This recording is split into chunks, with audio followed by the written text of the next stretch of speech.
Pikeun warga Jawa Barat, gedong sate teh mungguh pikareueuseuan. Lian timi Banda, ajen sejarah. Awahan gedong sate ge nyambuang tepi ka mancanagara. Gedong sate nu mimiti diwangun 27 Juli 1820 teh kiwari jadi kantor pusat pemerintahan Provinsi Jawa Barat. Nu parenahna di Jalan Diponegoro, Kota Bandung. Kalawa bentukna nu persegi panjang, ieu gedong boga sumbu lurus ngarah ka tengah-tengah Gunung Tangkuban Parahu. Keur mimiti mah eta gedong endah katelang gedong EB tina singketan GB atawa Government Benridge Fund. Adienakeun disebut gedong sate lantaran di puncak munara gedong aya tiiran sate nu dipasiapkeun ku genep ornamen bentuk jambu air. Tah eta genep ornamen nu lir tiiran sate teh pajah perlambangan waraga modal awal pikeun ngawangunan gedung nu gedena 6 juta golden. Dirancang pikeun pusar pemerintah Hindia Belanda nu hatina geus netapkeun Bandung minangka ibu kota. Rancangan wangunan digarap ku tim nu dipipokolan ku V.L. Slor, anggotana aya J. Berger, arsitek ngora lulusan Fakultas Teknik, Delft, Nederland, serta arsitek G.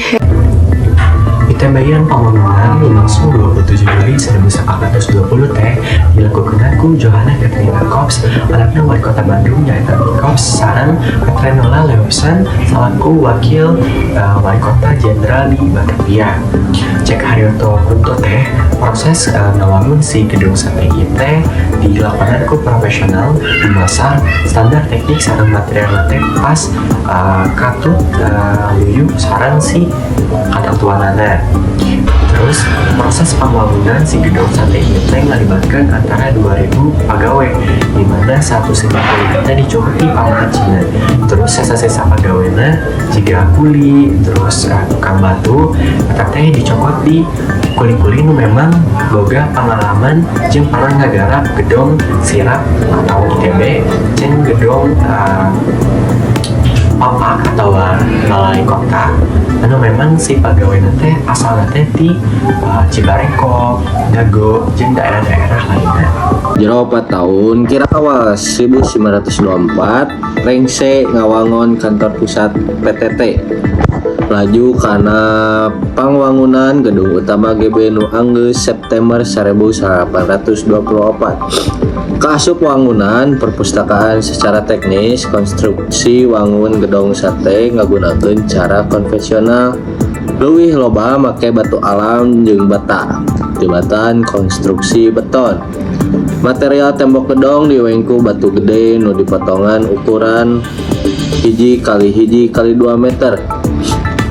Ngala eta batu teh di kawasan pasir batu di Budeureun Arca Manik jeung Gunung Manglayang diangkut kana Cihargelis make kareta gunung.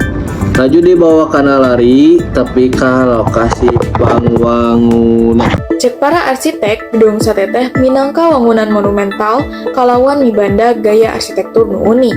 Gaya arsitekturna minangka eksperimen arsitek nu nyokok kana bentuk gaya arsitektur Indo-Eropa. Pok Corbusier, arsitek Belanda. Sedangkan cek De Ruhel, gedung sate wangunan pangendahna di Indonesia ngadumaniskeun gaya timur jeung barat kalawan harmonis.